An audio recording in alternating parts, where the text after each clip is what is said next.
Claro, yo diría que Heidegger, oye, tiene ese privilegio, ¿no? Sobre todo lo que atañe a la pregunta por el ser, de que nos haga ver el enigma, del ser, el enigma de que haya algo, de que seamos nosotros, de que sea cualquier cosa, ¿no? ¿Ah? Yo la verdad es que este enigma a mí me pasa, ¿no? Que digo que en realidad únicamente lo podría responder un Dios. Y como que la filosofía significa como unas aproximaciones a poder responder aquello y nunca lo responde suficientemente. Y ese enigma yo lo veo muy presente en Parménides, en tres momentos especialmente. Parménides, Aristóteles y Heidegger. Bueno, considera también a Leibniz, ¿por qué hay ente y no más bien nada? Claro, claro. Bueno, justamente debo decir ante todo que aquí estamos con Jorge. Renato ya lo conocemos por videos anteriores, Jorge Acevedo, que no requiere ninguna presentación, yo diría nuestro más destacado especialista en Heidegger, Ortega y Gasset, a nivel nacional y muy probablemente hasta de Hispanoamérica, ¿no es cierto? Me atrevería yo a agregar. Así que para nosotros aquí es un privilegio tenerte aquí, ¿no? Bueno, Jorge, profesor titular de la Universidad de Chile y autor de numerosísimos libros, ¿no? Y curiosamente con una producción cada vez mayor, así, ¿no? En los últimos años, ¿no? En fin. Entonces, bueno, yo creo que eso, ante todo, como lo que uno lo toma, lo coge de Heidegger, ¿no? ¿Cierto? Por ahí como que arrancamos todos los que tenemos como una fuerte cercanía con él, ¿no? ¿Cierto? La cuestión del ser, ¿no? Bueno, en mi caso particular más bien me atrajo la cuestión del hombre, Ya. aun cuando con el tiempo he ido derivando hacia eso otro, que es lo fundamental. Claro, claro. Y ahora considerando que, bueno, Ser y Tiempo es la ópera magna, ¿cierto? Bueno, nosotros ya hemos hecho un análisis de diversos aspectos, pero en Ser y Tiempo un parágrafo decisivo, ¿cierto? Es el 9, porque con ese se inicia en la primera sección, ¿no? ¿Ya? Y entonces, claro, es tan relevante ahí lo que viene del ser humano singular, ¿no? Que el Dasein es en cada caso mío, eso que fue traducido como la cada uneidad. Y de ahí se desprenden los modos existenciales, ¿no? ¿Cierto? Porque a cada cual en la relación con su propio ser, está la posibilidad de ser sí mismo, de no serlo, y lo que es más atractivo, un tremendo descubrimiento de Heidegger, ¿no? Que es la cotidianidad. Esto que fue traducido por Rivera como medianía, ¿no? O incluso hasta mediocridad, ¿no? Esto que Gao, el traductor español, decía de término medio y vago, la indiferencia, ser sí mismo o no serlo. Yo veo un problema, Jorge, ahí en esa clasificación, que igual yo creo que es necesario abordarlo, digamos, ¿no? Que del no ser sí mismo no se trata propiamente, ¿no? Bueno, efectivamente hay una especie de equivocidad, veo yo, en cuanto a que muchas veces la cotidianidad mediana se puede entender como ese no ser sí mismo. Claro. Entonces, bueno, en la interpretación de Ser y Tiempo es frecuente vacilar. Estamos ante la cotidianidad de término medio, eso que no es ni simismidad ni pérdida de la simismidad, o estamos ante la pérdida de la simismidad. Claro. Como que en cada caso uno tiene que detenerse y reflexionar sobre a qué se está refiriendo Heidegger exactamente en ese punto. Claro. ¿Cómo lo ves tú, Renato? Hay ese problema como de clasificación hasta cierto punto, ¿eh? Conflictivo también, porque yo creo que, bueno, Heidegger escribe en el año 26, 27, si no me equivoco, Ser y Se Tiempo. publica. Se publica Ser y Tiempo, claro. Y el problema de la cotidianeidad yo creo que hoy día se hace más visible, porque quizás la cotidianeidad, me estoy refiriendo a los fenómenos, digamos, visibles que se dan en Occidente actualmente. La cotidianeidad creo que de cierta forma está siendo está siendo performativa. O sea, la cotidianeidad de cierta forma se está visibilizando a través de ciertas estructuras, digamos, que orientan esa cotidianeidad. O sea, ahí saliendo un poco del análisis de Heidegger. Entonces, por eso yo creo que sería importante tratar, no sé si de definir, pero sí de tratar de resolver qué es lo que se está pensando bajo la idea de cotidianidad, lo que decía el profesor, en torno a si se pierde la mismidad o no se pierde. Y yo creo que ese es por decirlo de alguna manera, uno de los desafíos existenciales de la filosofía hoy, que es justamente entender cómo bajo esa cotidianidad que parece avasalladora, digamos, puede existir esa sí mismidad o el sí mismo, o una autenticidad también, si se quiere, y digamos, hasta qué punto la cotidianidad, la medianía, lo mediocre, si bien es avasallador, también hasta qué punto puede penetrar en el hombre, ya en el individuo. Si La lo cotidianidad. bajo Bueno, el ese término. asunto es complicado realmente porque Heidegger en algún lugar va a distinguir propiedad de autenticidad, no es lo mismo. Puede haber una impropiedad auténtica, por ejemplo. Y exactamente a qué se refiere él con una propiedad inauténtica, ¿no? O una impropiedad auténtica, es difícil de determinar. Creo que tal vez en esta conversación ese tema nos sobrepasaría. Pero ante todo, claro, existimos más bien en la cotidianidad, en atención a lo que decía Renato, digamos, ¿no? Y ese es el modo regular, ¿no? En el cual estamos todos involucrados, ¿eh? Y el ser sí mismo es más bien como justamente la diferenciación a partir de esta indiferencia, ¿eh? ¿Cierto? Bueno, bueno, hay ese problema, tal vez es también un problema fenomenológico, digamos, ¿no? El que no se puede abordar el no ser sí mismo, como que yo lo vería de este modo, como que el no ser sí mismo ya inevitablemente comenzaría a exigir valoraciones, ¿no? Y justamente una de las características del pensar fenomenológico es lo avalórico, ¿no? Podría ser ese un problema. Ahora, tal vez siguiendo por esta misma línea, al hacer fenomenología, digámoslo así, propiamente,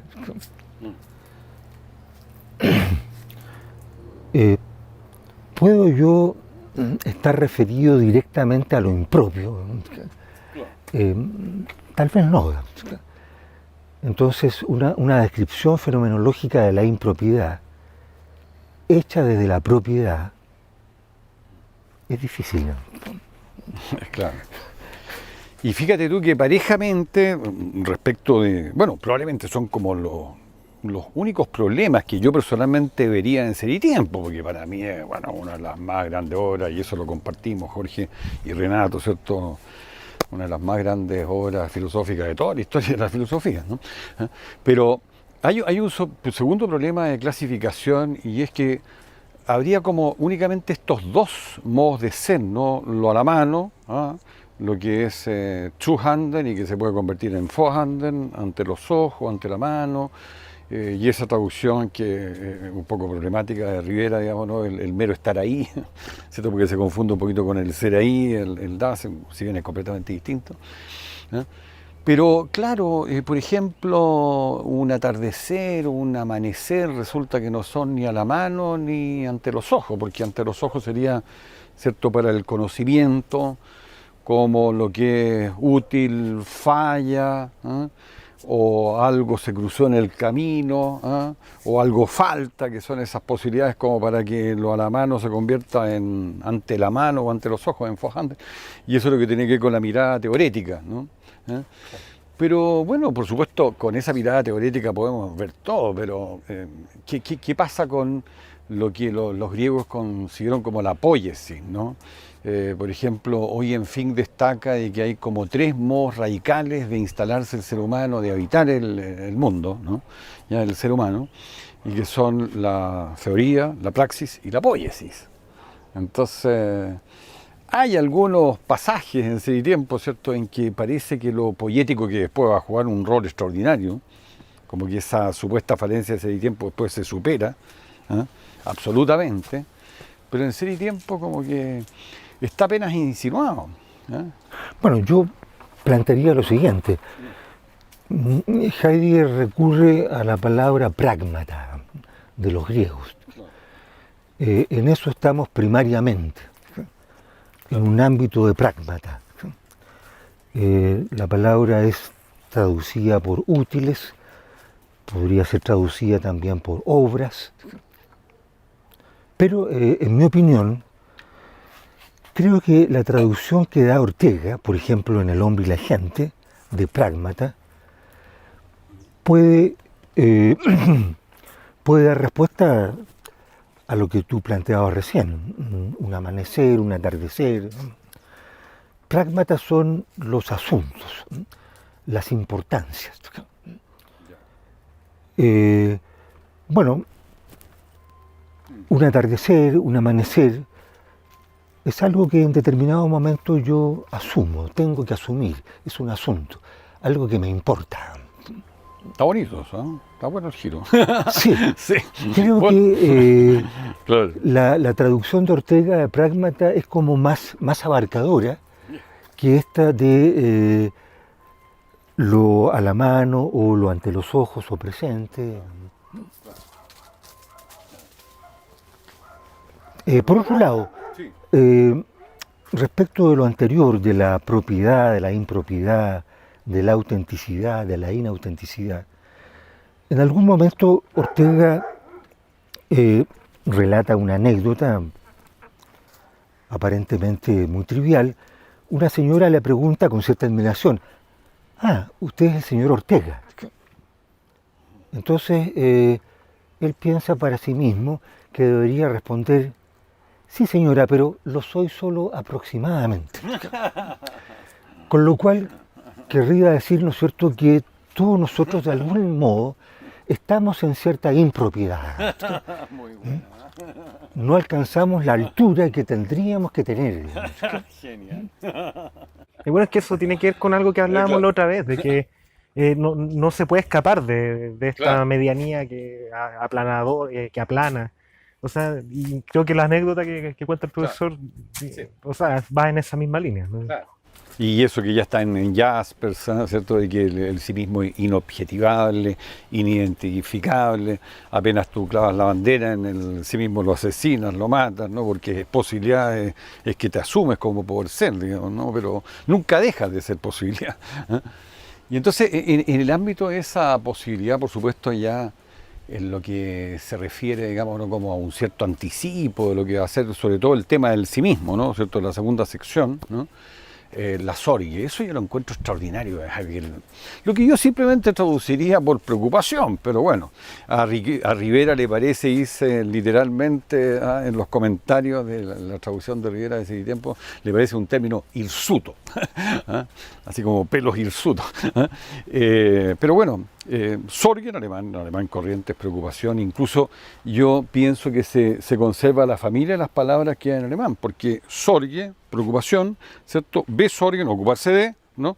Y Fürsorge, preocupación por los otros. Entonces, bueno, se conserva la familia, ¿eh? Y esa familia en Rivera se olvidó nomás, la familia de las palabras, porque es una traducción más literaria y atractiva, por lo tanto, y En probablemente Gauss mejor. es la traducción de la cura de... La cura, claro. Sí. Entonces, a lo que voy es lo siguiente, ese descubrimiento también de Heidegger, ¿eh?, de que la preocupación nos determine, ¿eh? ¿Eh? Entonces, ¿cómo se trataría no únicamente de que estemos ocupados en esto y en lo otro, lo cual se hace valer la diferencia ontológica, ¿cierto?, entre ser y ente, estar apegados a lo ente, que tendría que ver justamente con la impropiedad, diríamos, ¿no?, con la cotidianidad, ¿no? ¿Ya? Entonces, que más bien nos preocupemos, ¿no? Y ante todo es una preocupación, digamos, ¿no?, por el ser sí mismo, en lo que se refiere a nosotros, ¿eh?, que nos va el ser, ¿no? ¿Ya? Ahora, quizás habría que agregar que esa preocupación por sí mismo implica necesariamente, explicitémoslo, una preocupación por los demás y una preocupación por el mundo que nos rodea. Está incluido, digamos. Pero habría que hacerlo explícito porque muchas veces se cree que Heidegger hace un planteamiento individualista, egotista, centrado en el yo. No habría tal, digamos. De acuerdo, sí. Claro, lo que pasa es que Levinas, que sobre todo como, digamos, en los encuentros y desencuentros con Heidegger, digamos, ¿no es cierto? Desde el seminario ese de Davos, el encuentro de Davos, digamos, ¿no? En que todavía era un admirador de Heidegger, después viene el corte, ¿cierto? De parte de Levinas. Bueno, es el que va a enfatizar al otro hasta tal punto, ¿no? ¿Cierto? Que, claro, desde esa mirada y cómo influye sobre Ricoeur y, qué sé yo, y toda una filosofía futura, entonces, claro, el otro se va a ver como algo pálido en Heidegger, digamos, ¿no? Pero estoy de acuerdo con Jorge, ¿no? O sea, yo creo que, no sé, pues a muchos se les pasa la mano en esta crítica, o sea, planteando simplemente que hay una insuficiencia en la constitución ontológica del otro, en ese tiempo, en fin, bueno, pero una insuficiencia así máxima, ¿no? Y no es así, ¿no es cierto? Bueno, yo creo que algunos discípulos pueden darse el lujo, por decirlo así, de enfatizar un aspecto del planteamiento de Heidegger, porque ya cuentan con todo lo que Heidegger planteó, claro, no solamente sobre el otro, sino que sobre un montón de otros asuntos. Claro. Entonces, eso lo dan por obvio, porque ya cuentan con eso. Heidegger tuvo que subir la montaña en múltiples direcciones. Digamos. Ellos enfatizan una senda nada más. Claro. Claro, y el Dasein es Mitsein, es ser con los otros, y por otra parte, dentro de las posibilidades, ¿cierto?, de la Sorge, que es lo que estamos abordando, está también la Fürsorge, o sea, el preocuparse por los otros, el procurar por los otros, etc. Entonces, bueno, ahí también está el otro muy presente, y sobre todo en el caso de la Fürsorge, de la preocupación por los otros, este modo anticipativo liberador, ¿cierto?, que yo creo que ese modo anticipativo liberador, ¿no?, realmente otro maravilloso aporte de Heidegger, ¿no?, de cómo entender como cierta propiedad también, ¿cierto?, en las relaciones humanas. Efectivamente, y Medard Voss, en su prólogo a los seminarios de Solicón, dice, Heidegger no solo plantea esto en Ser y Tiempo, sino que él lo vive. Esto del procurar por anticipativo liberador de una manera ejemplar. Lo que demostró en estos seminarios hechos en Suiza. Qué maravilloso así, en ese sentido también cómo van evolucionando las relaciones humanas, porque es algo muy afín a lo que sería, bueno, lo que en los griegos es eros y filía, ¿no?, en términos justamente de lo que permite que el ser humano crezca, o sea, lo que realmente puede transformar al ser humano es eros y filía, el amor y la amistad. Y entonces, como ese modo anticipativo liberador es muy afín con eso. O sea, por ejemplo, una relación padre-hijo, digamos, ¿no?, que el padre deje ser al hijo, ¿no?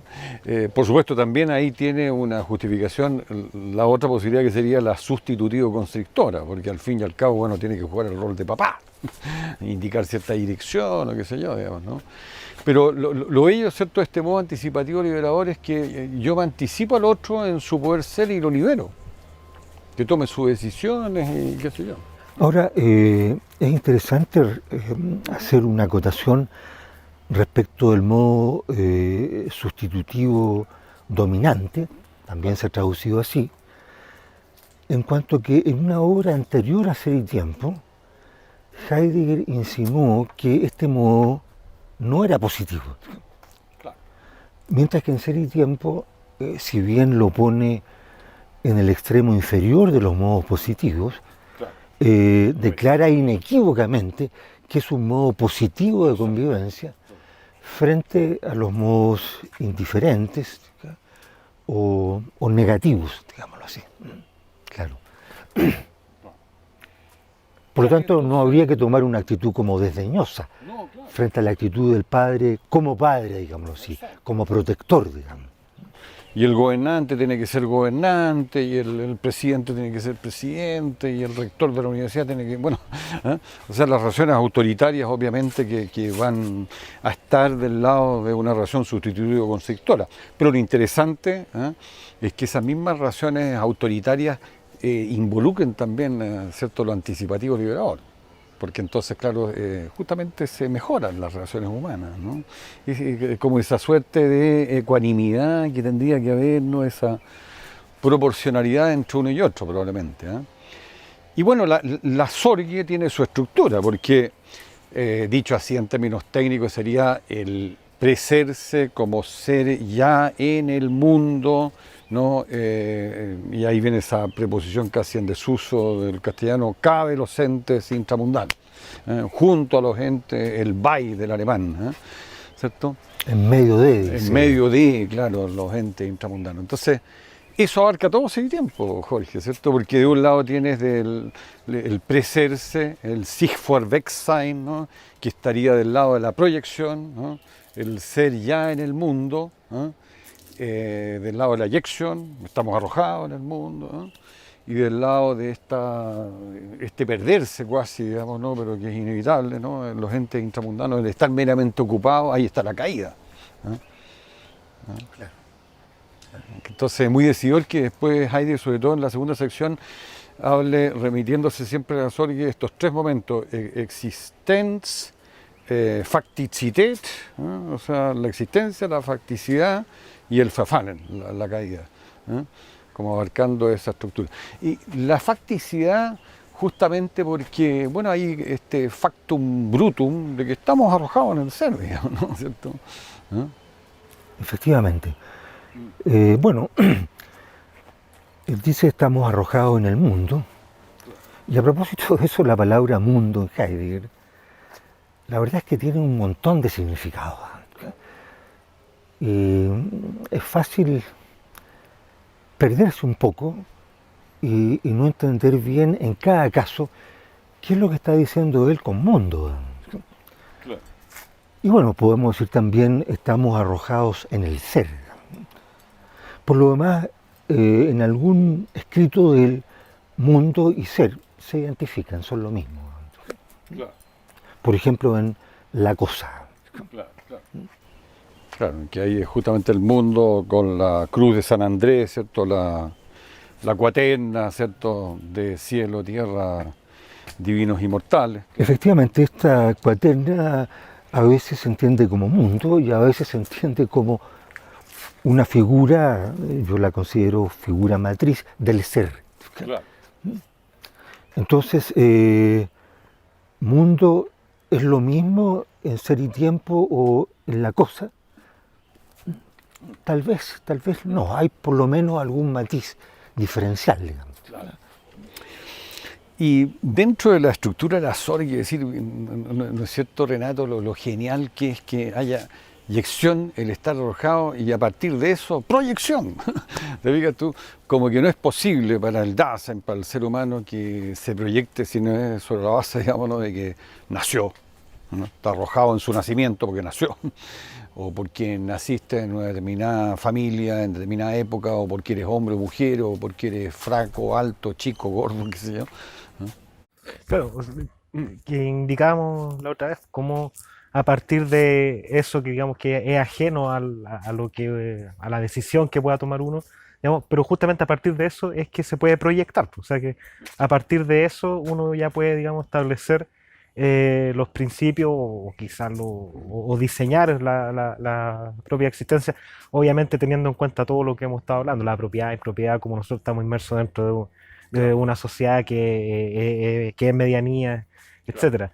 Pero claro, yo creo que ese es el giro interesante en Heidegger, uno de los giros interesantes, cómo de una situación de eyección se pasa a una situación de proyección, y que quizá esa es la relevante, quizá esa es la que marca efectivamente el desarrollo humano, porque la eyección, quizá no sé si me estoy aventurando mucho, pero la eyección podríamos también aplicársela a los animales, a los vegetales, o sea, en el sentido de que todos somos parte de este mundo, pero nosotros somos los que tenemos esa capacidad de la proyección, de establecernos a partir de ese origen. Claro.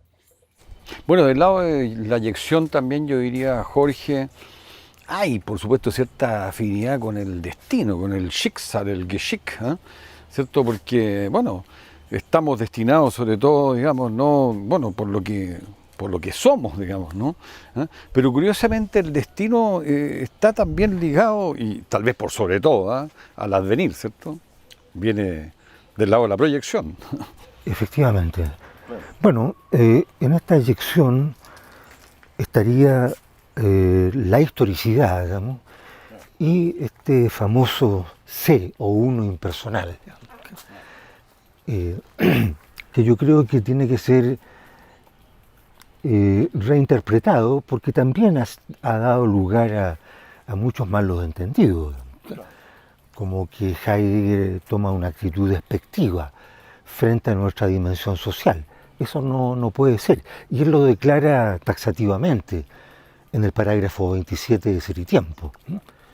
El uno, el ser impersonal, pertenece a nuestra estructura positiva. Y la propiedad no es un modo de ser desprendido de este ser impersonal, sino que solo es un modificado empuñar el uno, que pervive en la propiedad. Bueno, tiene que pervivir porque ahí está nuestra historicidad, lo que nos pone en nuestro nivel histórico, lo que nos hace hombres del siglo XXI, y no, por ejemplo, un primitivo.